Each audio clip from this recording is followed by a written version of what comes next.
Good morning. My name is Jack Kerfoot, scientist, energy expert, and author of the book Fueling America: An Insider's Journey.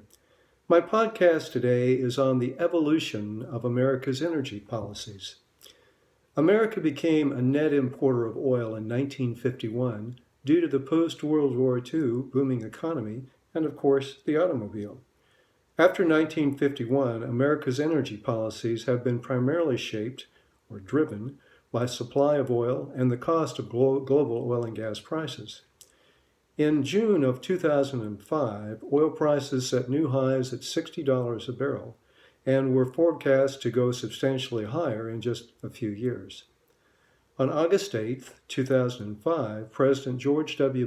Bush signed the Bipartisan Energy Policy Act. The new energy law was developed over concerns over energy security, environmental quality, and economic growth. The act provided incentives to encourage domestic energy production and efficiency. The tax incentives were provided for energy efficiency, conservation, renewable energy, oil and gas, coal, and of course, nuclear power. The legislation resulted in technology breakthroughs in the oil and gas industry and the renewable energy sector. In the oil and gas sector, hydraulic fracturing, or fracking, reversed America's declining domestic oil and gas production.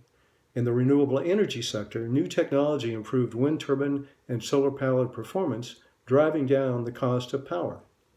The Energy Act of 2005 was the start of an energy revolution in the United States. In August 2005, electricity in the U.S. was generated from coal by 51%, nuclear energy 20%, natural gas 19%, and renewable energy just 10%. In 2007, though, American utilities began to move from expensive coal and nuclear power to reliable, inexpensive wind, solar, and natural gas.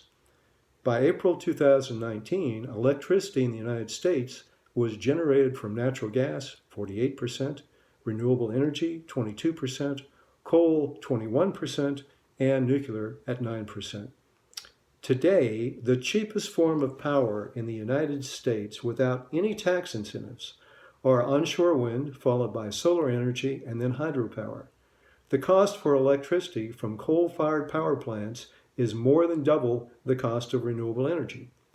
More importantly, America's move from coal to renewable energy and natural gas has resulted in a 12.5% decrease in greenhouse gas emissions between 2005 and 2019.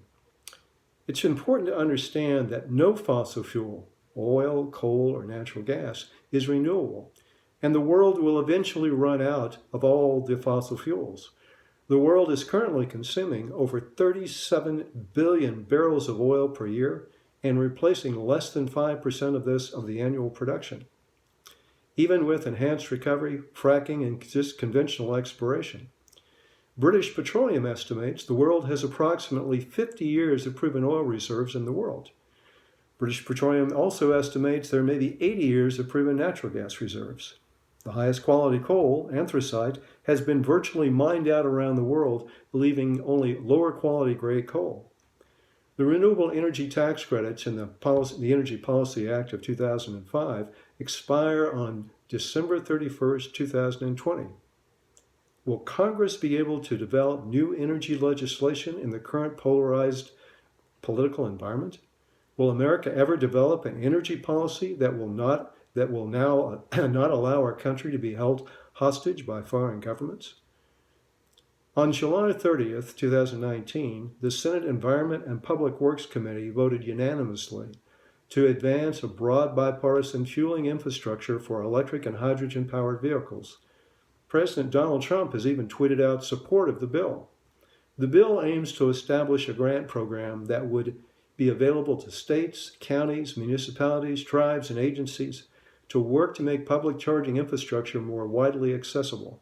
The bill is expected to be brought before the full Senate for a vote in the fall of this year. The House and the Senate are also developing bills to provide financial incentives for energy storage, extending renewable energy tax credits. These are bipartisan support for financial tax credits for major offshore wind farms along the Republican and Democratic coastal states. Utilities have moved from coal to renewable energy, the utilities moved from coal to renewable energy, is really driving down the cost of electricity across America. Accelerating the move from internal combustion engine cars, trucks, trains, and electric vehicles will free America from volatile price hikes in the global world of oil and gas and coal. Renewable energy offers America the opportunity to be an independent, energy independent. Renewable energy is reliable, sustainable, and inexpensive. And contrary to many media reports, America is making progress moving from fossil fuels to renewable energy and reducing greenhouse gases. Thank you very much. Goodbye.